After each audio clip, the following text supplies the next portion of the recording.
प्रणाम, मैं आशीष गिरी और मैं किशन। स्वागत है आपका हमारे इस विशेष कार्यक्रम श्रद्धे की कक्षा से में। नवरात्रि को देवत्व का स्वर्ग से धरती पर उतरने का विशेष पर्व माना जाता है। इस अवसर पर देव प्रकृति की विशिष्ट ऊर्जा संपूर्ण वातावरण में व्याप्त रहती है। इस अश्विनी माह के षष्ठम तिथि एवं शारदीय नवरात्रि का छठवां दिन माँ कात्यायनी को समर्पित है। पौराणिक मान्यताओं के अनुसार कात्य गोत्र में विश्व प्रसिद्ध महर्षि कात्यायन ने भगवती पराम्बा को पुत्री रूप में प्राप्ति के लिए कठिन तपस्या की, जिससे प्रसन्न होकर माता ने उनके घर पुत्री रूप में जन्म लिया। इसलिए यह देवी कात्यायनी कहलाई।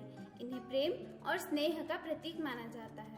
देव संस्कृति विश्वविद्यालय में चल रही नवरात्रि की विशेष कक्षा के छठवें दिन कुलाधिपति प्रणव पंड्या जी द्वारा श्रीमद् भगवद गीता के 6वें अध्याय के 15वें श्लोक की व्याख्या करते हुए योगी के लक्षणों एवं महिमा का वर्णन किया। वश में किए हुए मन वाला योगी इस प्रकार आत्मा को निरंतर मुझ परमेश्वर के स्वरूप में लगाता हुआ मुझ में रहने वाली परमानंद की पराकाष्ठा रूप शांति को प्राप्त होता है। बहुत बढ़िया गारंटी दे रहे हैं। मुझ में मन लगाने वाला उस शांति को प्राप्त होगा जिसके लिए आप बैठे हैं। कक्षा की शुरुआत माँ के भावपूर्ण प्रज्ञा गीत के साथ हुई। जैसे लगा लो या चल हटा लो, मगर भक्ति माँ तेरी करते रहेंगे। हृदय से लगा लो या चल हटा लो, मगर भक्ति माँ तेरी करते रहेंगे। हृदय से लगा लो या चल हटा लो। गहन वेदना से दुखी सारी दुनिया, जगत के अंधेरे मिटाने चले हैं। गहन वेदना से दुखी सारी दुनिया, जगत के अंधेरे मिटाने चले हैं। तुम्हारी कृपा की किरण के सहारे अमित ज्ञान दीपक जलाने चले हैं। तुम्हारी कृपा की किरण के सहारे अमित ज्ञान दीपक जलाने चले हैं। अगर मिल गया माँ तुम्हारा सहारा, अगर मिल गया माँ तुम्हारा सहारा, तो सचमुच ये व्रत पूर्ण करके रहेंगे। तो सचमुच ये व्रत पूर्ण करके रहेंगे। हृदय से लगा लो या चल हटा लो, हृदय से लगा लो।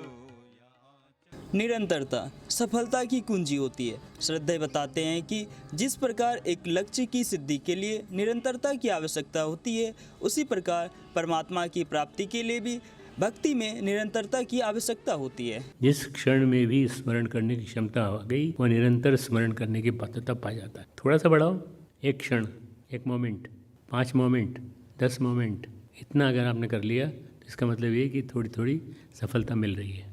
एक योगी मनुष्य सदैव ईश्वर के प्रति संपूर्ण समर्पण एवं अपने तप में स्थिरता रखता है। इसका वर्णन करते हुए श्रद्धेय कहते हैं कि जो योगी है उसका मतलब है जो युक्त है। जो युक्त है, जो जुड़ा हुआ है, वो हमेशा परमात्मा को याद करे। विभक्त नहीं है, युक्त है, विभक्त नहीं है।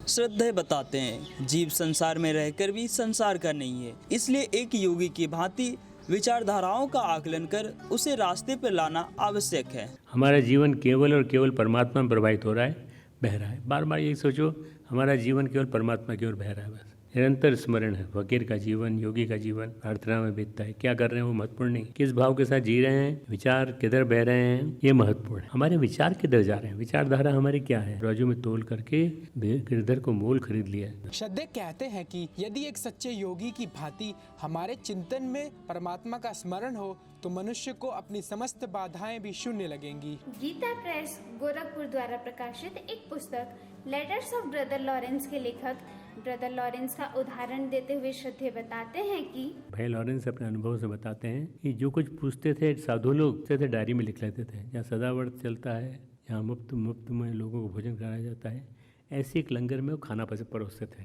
बड़े खुश रहते थे, आराम से भोजन कराते थे सबको। इसलिए मनुष्य को इस लोभयुक्त संसार में समस्त व्याधियों से तटस्थता बनाए रखने के लिए अपनी विचारधारा एवं चिंतन में परमात्मा को सम्मिलित रखना चाहिए। एक योगी का परम लक्ष्य केवल ईश्वर की भक्ति होता है। भक्ति ही परम आनंद का एकमात्र मार्ग है। ऐसे ही भक्ति की व्याख्या करते हुए श्रद्धेय भगवान श्री कृष्ण के अनन्य भक्त मीरा के बारे में बताते हैं। भक्ति में विभोर, कृष्ण के प्रेम में विभोर, कभी तरंग आती तो नाचने लगती। मैंने गिरधर लीनो मोल, लियो तराजू तोल, मैंने तराजू में तोल करके गिरधर को मोल खरीद लिया। तो आइए देखते हैं श्रद्धेय की कक्षा से प्राप्त हुई विद्यार्थियों की अनुभूतियों को। आज के श्रद्धेय की कक्षा से हमें ये सीख मिलती है कि किसी भी लक्ष्य प्राप्ति के लिए निरंतरता बेहद जरूरी है।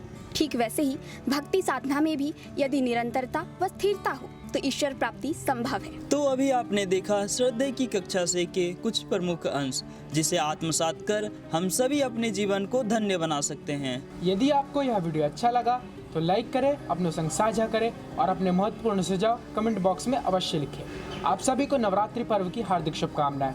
धन्यवाद।